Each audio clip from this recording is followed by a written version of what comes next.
కథా ప్రారంభం. పూర్వము సమాధి అను మహర్షి ఆది పరాశక్తి అనుగ్రహం కొరకై తపస్సును ఆచరించెను. అంతటా ఆ మహర్షి తపస్సుకు మెచ్చిన ఆది పరాశక్తి ప్రత్యక్షమై వరపు కోరుకొమ్మని అనిన అంతటా ఆ మహర్షి పరాశక్తివైన నీవు నాకు కుమార్తెగా జన్మించమని కోరుకొనెను. అంతటా ఆ పరాశక్తి మరుజన్మమున నీకు కుమార్తెగా జన్మించదనని తెలిపారు. మరుజన్మమున ఆ సమాధి మహర్షి పెనుగొండ పట్టణమున కుసుమశ్రేష్ఠిగా జన్మించెను.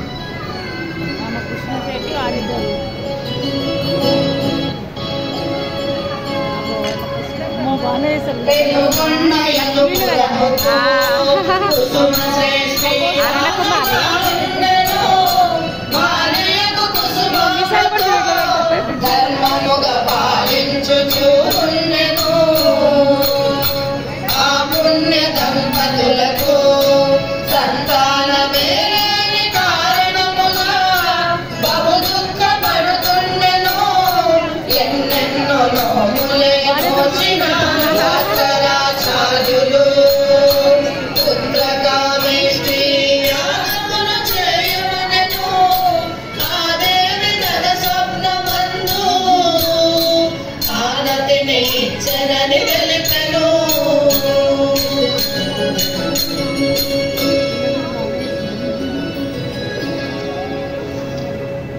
ఈ విధముగా రాజగురువు భాస్కరాచార్యుల ఆనతి మేరకు ఒక శుభ ముహూర్తాన కుసుమశ్రేష్ఠి దంపతులు యాగము చేయ సంకల్పించింది.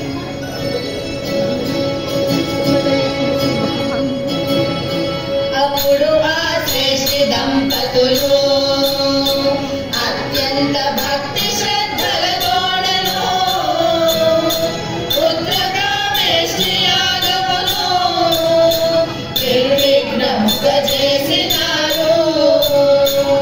యజ్ఞమును చేసినంత యజ్ఞ పురుషుండు ప్రత్యక్షమై ఆ దంపతులకప్పుడును దివ్య పాయసము జయను. పాయసమును స్వీకరించి దంపతులు కడు సంతసించెను. ఆ తల్లి దయ వల్లెను కుసుమాంబ గర్భంబును దాల్చెను.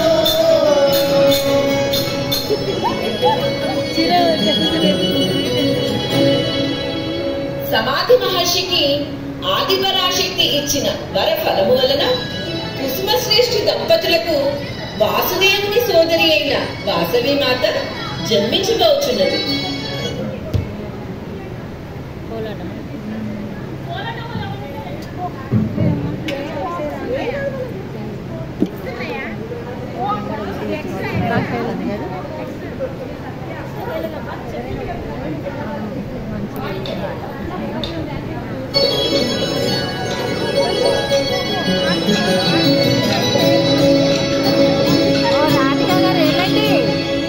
వైశాఖ శుద్ధ దశమి పునవసు నక్షత్రమునందున శుక్రవారము నాడును జన్మించే మన వాసవి విరూపాక్షుడు.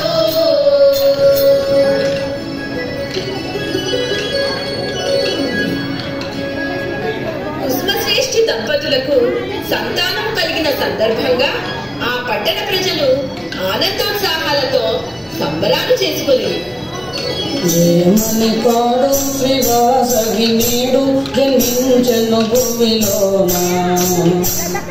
జయమని పాడు శ్రీవాసవి నేడు జన్మించెను భూమిలోన. అలవాటు వంటి కన్నులు కలిగి కళకళలాడుతూ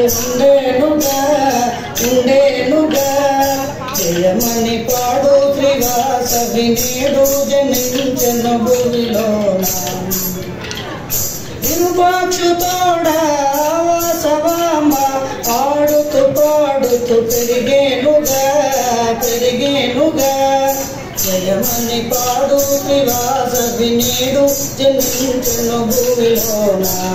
జయమని పాడు నివాస వినేడు జన్మించను భూమిలోన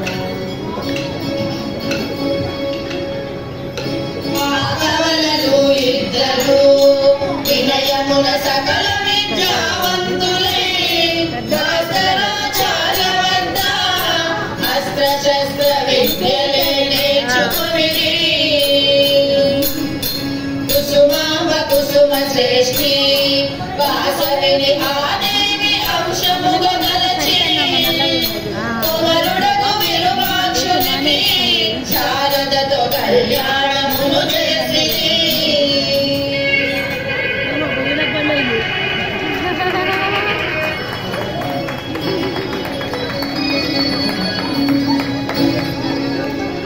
ఇట్లుండగా రాజమహేంద్రవరమును విష్ణువర్ధనుడనే మహారాజు పరిపాలించుచుండెను.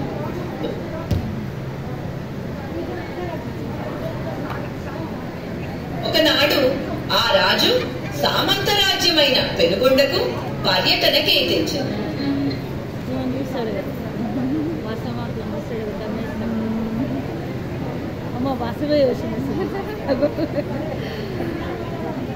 రాజుగా వేసింది